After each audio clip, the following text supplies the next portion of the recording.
Le bilan du séisme qui a touché la Turquie et la Syrie dans la nuit du dimanche au lundi 6 février ne cesse de s'alourdir d'heure en heure et ce mardi matin, les chiffres annoncés font froid dans le dos.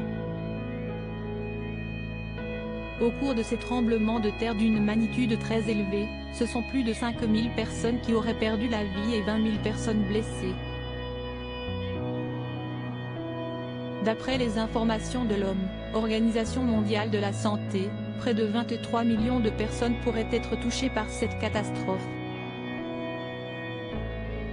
Une véritable tragédie qui a également touché plusieurs sportifs bien connus installés en Turquie, à l'image de Christian Atsu, le footballeur de 31 ans, qui joue actuellement pour le club de Hatayspor. Joueur bien connu des amateurs de sport, le Ghanéen a notamment évolué sous les couleurs de Chelsea et de Newcastle, en Angleterre. Élu meilleur joueur de la Coupe d'Afrique des Nations en 2015, l'attaquant africain n'avait plus donné signe de vie depuis le séisme qui a touché la Turquie et les secours cherchaient activement à avoir de ses nouvelles.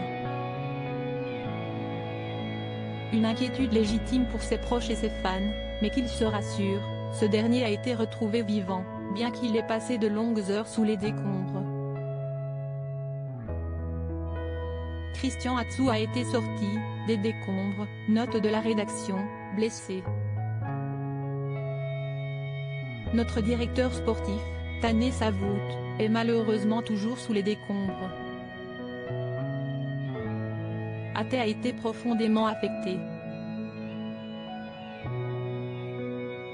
Nous nous dirigeons vers la fin des heures les plus dangereuses, a déclaré un dirigeant de Hatayspor, sur la radio turque Radiogol.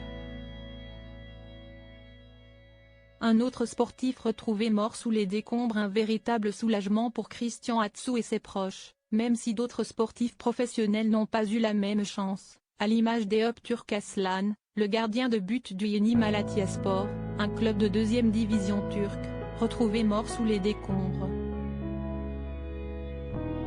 Une situation terrible pour la Turquie et la Syrie, qui comptent leurs morts et implorent l'aide internationale de rapidement intervenir. La France se tient prête à apporter une aide d'urgence aux populations sur place, a notamment déclaré le président de la République, Emmanuel Macron.